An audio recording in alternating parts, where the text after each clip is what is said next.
But if you want to walk with God, you have no right to be offended.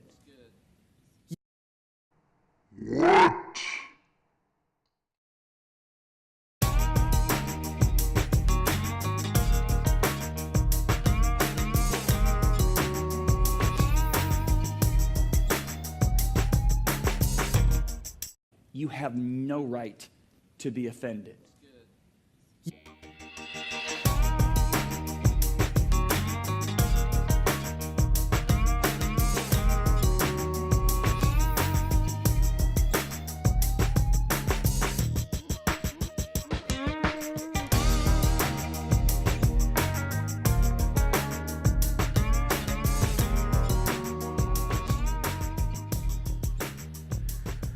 Meet John Bevere. He's going to lecture we the sheeple on how we are to tolerate the wolves in our lives and why.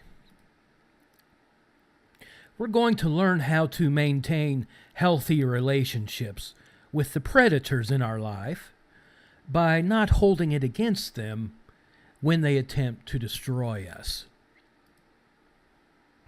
John is going to demand that we never be offended by the behavior of wolves, dogs, goats, and pigs.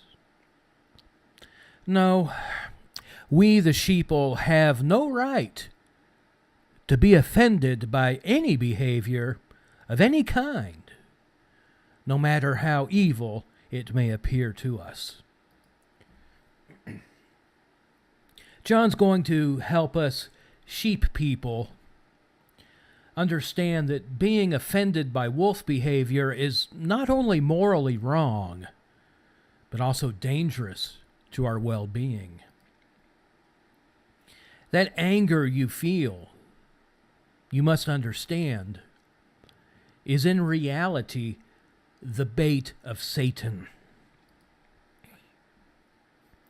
Being upset, agitated, offended toward wolves and their behavior opens the door to demonic activity, opens the door to demonic captivity. You know, captivity by those invisible little goblins that are a whole lot easier to blame for life's ills rather than other human beings or ourselves. Those demons will do the job the wolf couldn't if we don't let go of our resentment toward the wolf. So without further ado, here's Johnny. You know, today I'm going to share with you a message that actually is in a book I wrote 20 years ago this year. It's its 20th anniversary. It's sold over 1 million copies. It's in over 50 languages.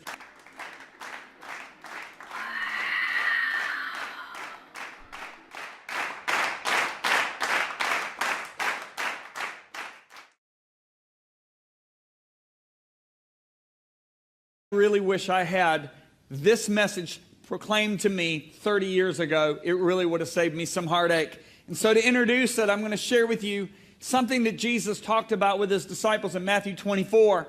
It has to do with the time period right before his second coming. How many of you believe we are living in that time period, that we're just before the second return of the Lord? Let me see your hand. Yeah, absolutely. So he's talking about our time period. And I want to open up with the 10th verse. I'm going to look at 10, 11, 12, and 13. Jesus said, and then many will be offended. Everybody say many. Many. Now the Greek word there for many literally means majority, so at least 51%.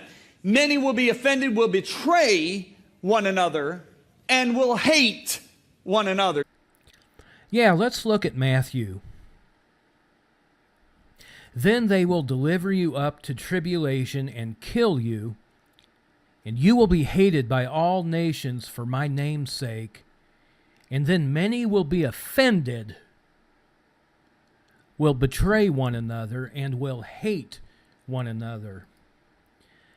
Now then, rather than letting you take my word for it, allow me to share with you John Gill's interpretation of Matthew 24:10.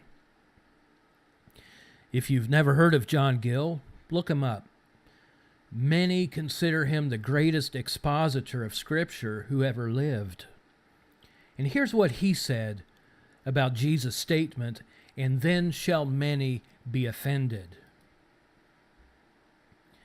That is, many who had been hearers of the apostles and professors of the Christian religion, who were highly pleased with it and were strenuous advocates for it while things were tolerably quiet and easy. What John here, I believe, is saying that, in other words, a whole lot of people professed Christ when things were going good, and they didn't have to suffer much for bearing his name. But when they saw the apostles, some of them beaten, some of them imprisoned, others put to death, and others forced to fly from place to place, and persecutions and affliction because of Christ and his gospel, likely to befall themselves, they would become discouraged and stumble at the cross and fall off from the faith of the gospel and the profession of it. When it became costly to be a Christian, that is when the offense occurs. Many professing Christians will find it offensive to be ostracized, offensive to be imprisoned, offensive to be beaten, offensive to live in isolation from place to place, and offensive to be put to death for his name's sake. Jesus was not even alluding to the type of offense John Bevere is talking about in his message. The offense Jesus is talking about is the falling away from faithfulness to God that takes place when the price becomes too high to follow him. This is a progression. If you leave that up just for a second, an offended person will eventually betray, and if a betrayal, if it's not dealt with, will ultimately lead to hatred. You say, John, where do you get that? Proverbs 18, verse 19 says, a brother offended is harder to win than a strong city. Proverbs 18:19 has absolutely nothing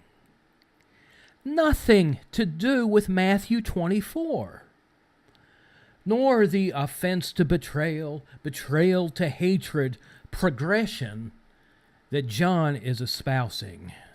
If it's not dealt with, will ultimately lead to hatred. You say, John, where do you get that? Proverbs 18, verse 19 says, a brother offended is harder to win than a strong city. Now, in the days of Solomon, who wrote the book of Proverbs, what did strong cities have around them? Walls. What were the walls built for? Protection. They would keep out those people you believed were against you. Uh-oh, here we go. Walls bad. Bridges good. And then a person who thinks only about building walls, wherever they may be located, and not building bridges, is not a Christian. This is exactly what a person does that has been hurt, that has been offended. They begin to build walls, but the New Testament doesn't call them walls. The New Testament calls them strongholds. 2 Corinthians chapter 10, verses 3, 4, and 5 tells us that these strongholds are thought processes or reasonings that we develop deep within our soul that are contrary to the word or the will of God.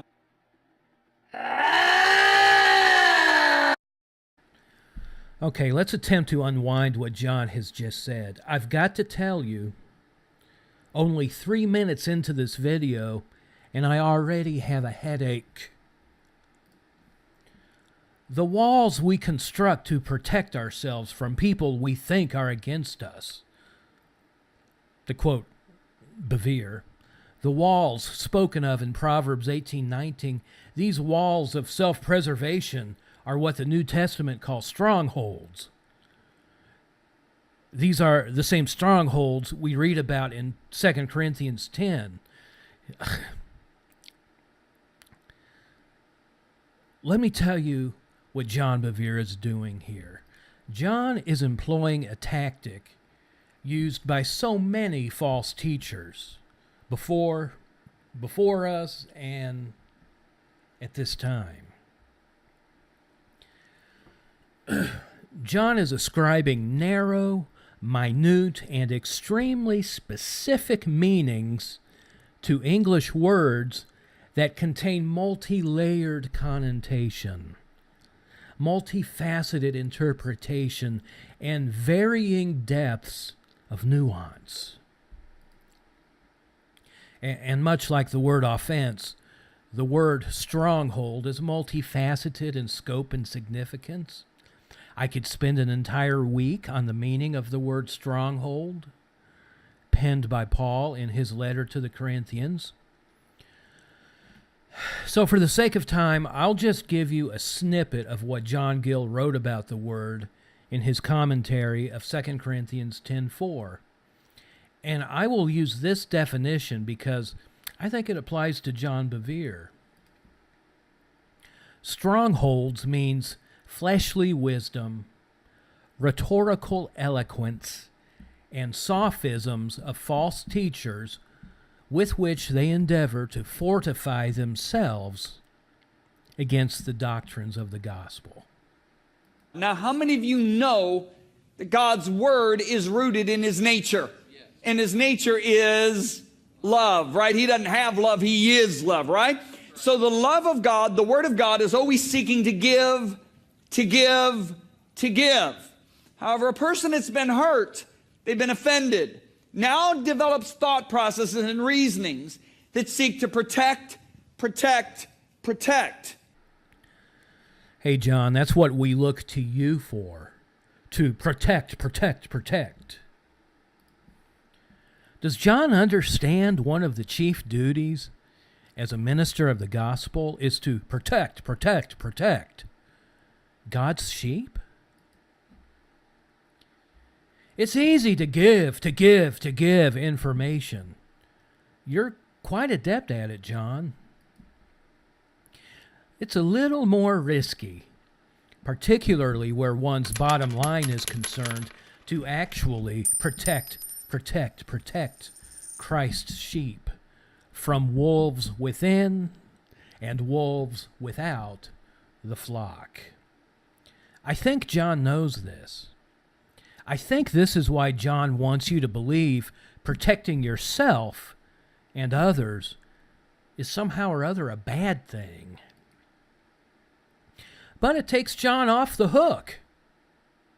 It takes John Bevere off the hook from having to fulfill the shepherd's responsibility to protect, protect, protect. Now, the reason that doesn't make sense to many of you is our misguided understanding of betrayal. Most of us only know betrayal in the extreme sense. Benedict Arnold, Judas. But let me tell you what a definition of a betrayal is. A betrayal is when I seek my protection or benefit at the expense of one I have a relationship with. No, John, let me tell you what a definition of betrayal is. I won't pull my definition out of thin air like you did. To give into the hands of another, to give over into one's power or use, to deliver one something to keep, use, take care of, or manage, to deliver up one to custody, to deliver up one to be judged, to deliver up one to be condemned, to deliver up one to be punished, to deliver up one to be scourged, to deliver up treacherously. Do you see a common theme in Strong's definition? To give into the hands of another, to give over into another's power to use, to deliver up treacherously. Kind of fits Jesus' narrative from Matthew 24:9 when he said, they will deliver you up to tribulation and kill you. And that's the definition I'm going to stick with. That's the definition that fits Jesus' narrative, not John Bevere's agenda. A betrayal is an ultimate abandonment of a relationship. I don't know, maybe John is unaware of cases in which the abandonment of a relationship is an act of obedience toward God. Take 2 Timothy 3, which instructs us to turn away from those who have a form of godliness, but who deny its power. I'll once again turn to John Gill's exposition of the phrase, "From such turn away, have no fellowship with them. Depart from their communion. Withdraw from them. Come out from among them." Then John Gill says something interesting. He states the following: "This passage sufficiently justifies the Reformed churches in their separation from the Church of Rome." Which leads me to a question for John Bevere. Was the great Protestant Reformation an act of betrayal in the eyes of God? I mean, according to your definition of betrayal, the Protestant movement was an abandonment of a relationship with the Roman Catholic Church, correct? Was the Great Schism from Rome initiated by Martin Luther and continued by John Calvin, Zwingli, and other Protestant reformers in the 16th century Europe? Was that an act of abandonment? Was that an act of betrayal? Did Luther, Calvin, and Zwingli have a right to be offended by Roman Catholic dogma and authority? Did they have a right to turn away from it? Now, you know what that tells me is that an offended heart is the breeding ground for deception. An offended heart is the breeding ground for deception. No, it's not, John. A heart that does not receive the love of the truth is the breeding ground for deception. We find this in 2 Thessalonians. The coming of the lawless one is according to the working of Satan, with all power, signs, and lying wonders, and then get this, with all unrighteous deception among those who perish, because they did not receive the love of the truth. I'll tell you who has a heart that's a breeding ground for deception. It's the man who loves riches more than he loves God. It's the religious leader who loves prestige more than he loves truth. I'll tell you who has a heart that's a breeding ground for deception. People offended by the price they must pay in order to be a true follower of Jesus. These are the folks whose hearts are the breeding ground for deception. I wonder if it would surprise John to know people who love truth are offended by those who hate truth.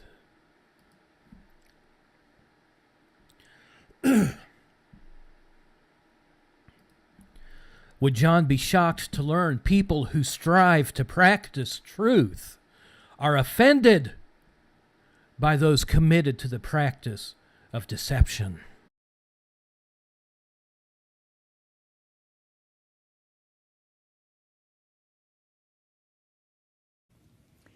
If you've been genuinely mistreated, do you have the right to be offended? Well, let me make this clear. You have the right to do anything because God's given us a free will.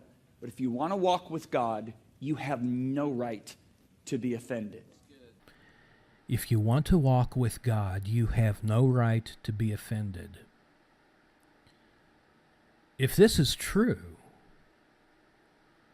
that we don't have a right to be offended, then Jesus himself is in trouble.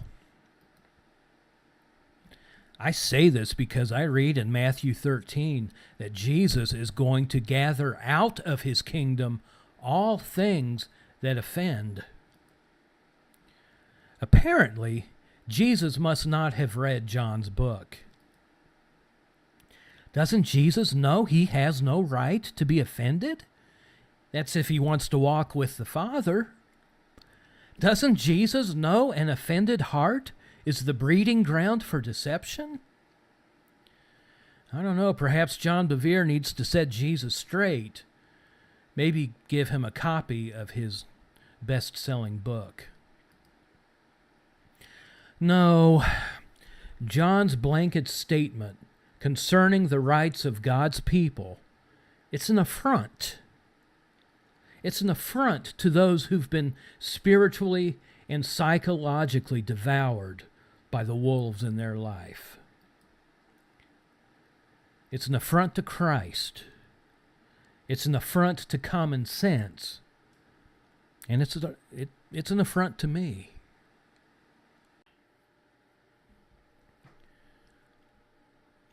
John Bevere's a hypocrite.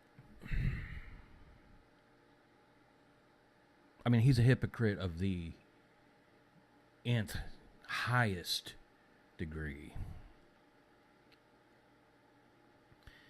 He has a huge, gaudy 2x4 in his eye. But he's going to point out the speck in yours.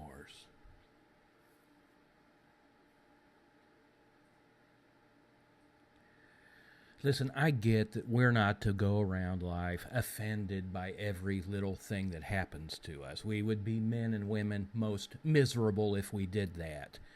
Common sense dictates that.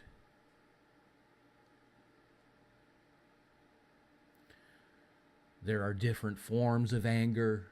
There are different reasons for anger. The variables are infinite.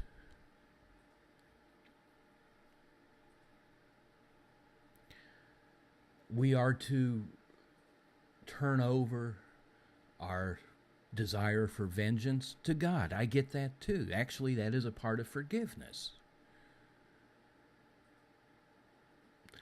When it's impossible for justice to be served through the government or municipalities,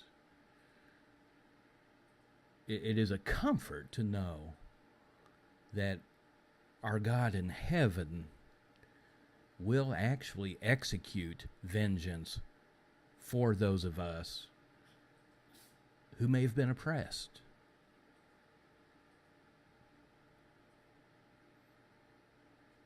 Hence, to walk around offended all the time, it isn't good.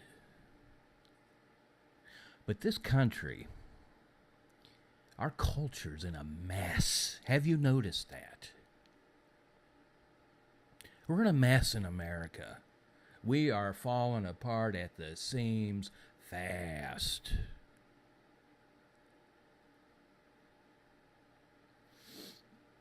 And it's messages like John Bevere's,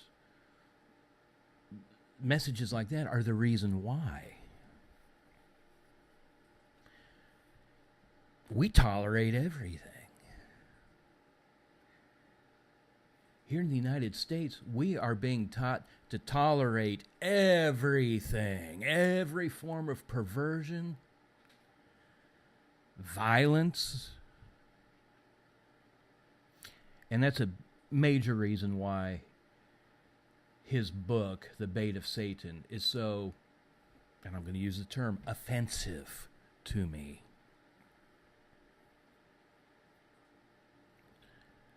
We need to get a little more offensive about the wickedness that's surrounding us. And I'll tell you what's truly wicked.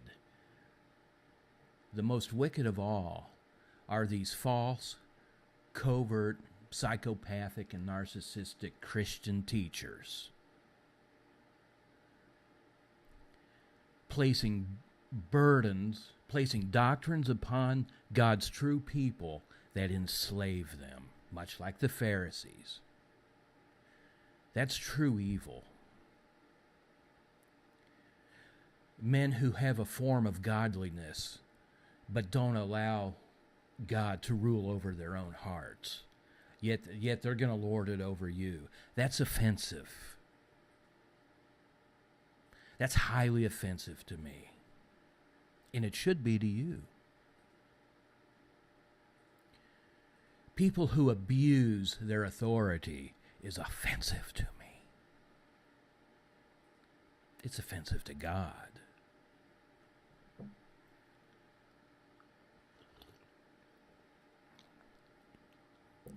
I'll tell you, the most offended person in all this is John Bevere, though. And this is where the hypocrisy comes in. It offends John. The very thought of having to protect sheep from wolves is offensive to John because it's sticky, dirty, gritty work. In order to protect God's sheep from predators involves having close, intimate relations with those nasty, dirty sheep, the commoners. And I don't think John wants to do that. I think that is offensive to him. John wants to hang out. John and his wife Lisa want to hang out with the Daystar and the TBN crowd. Not us commoners.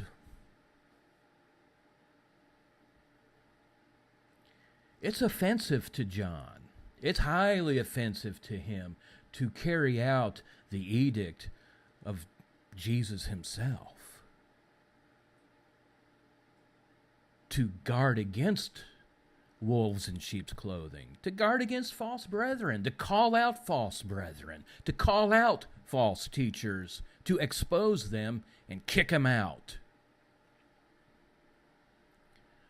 John's going to lose a lot of money if he decides to do that. And he knows it. And it's offensive to him. He likes his prestige. He likes his prestige. He likes the fact that his book is a bestseller.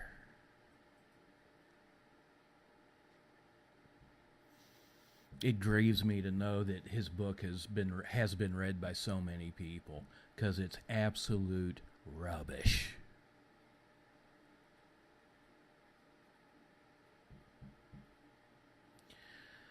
Well, thank you for watching this video. I hope you pray as you're watching it and, judge what I'm saying. Judge what I'm saying. Pray over what I'm saying. I might be missing it. I'm doing my best. I'm doing my best to shatter a lot of the false doctrine I believe I see out there. But I might be wrong too. I don't know. There's so much disinformation. So I'm asking you to pray.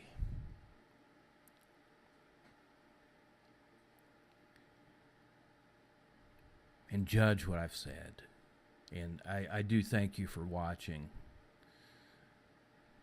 and putting up with me. Thank you.